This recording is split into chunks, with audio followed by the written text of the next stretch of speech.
at it, I wanted to share another little tip because I got my Stampin' Up! Shipment. These sponges actually come in packages of 3, and instead of using the little tiny sponges that I bought at a dollar store, this worked much better today when I did it. I cut this sponge into 4 pieces.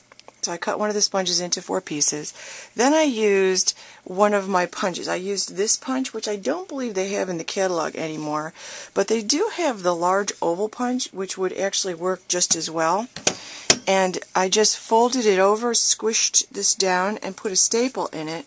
And this is the one I used for the Cajun Craze, so I used a piece of Cajun Craze paper. This is the one I used for more mustard, so I put the more mustard paper, so that I will always have this sponge to use for my more mustard. So the colors that I use all the time, of course, are going to be the ones that I create these for. So that's just a little tip that I find really useful. Like, you'll see people a lot of times using those, and you just cut this into 4s, and I just used my paper snips. It's very easy to cut. Just cut it in half, getting right toward my own fingers. Hopefully my mother's not watching. Like that. And then I just cut out my label punch. You could use your oval. See what the oval looks like. I'm going to just punch this out.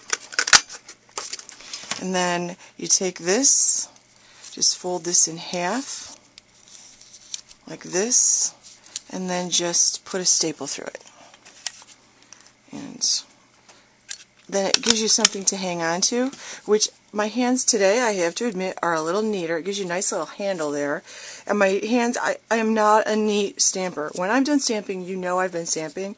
So this gives you a little bit to hold on to, and it really doesn't get all over your fingers like it does with the other little tiny sponges I was using yesterday. So I really love this tip that I got from somebody.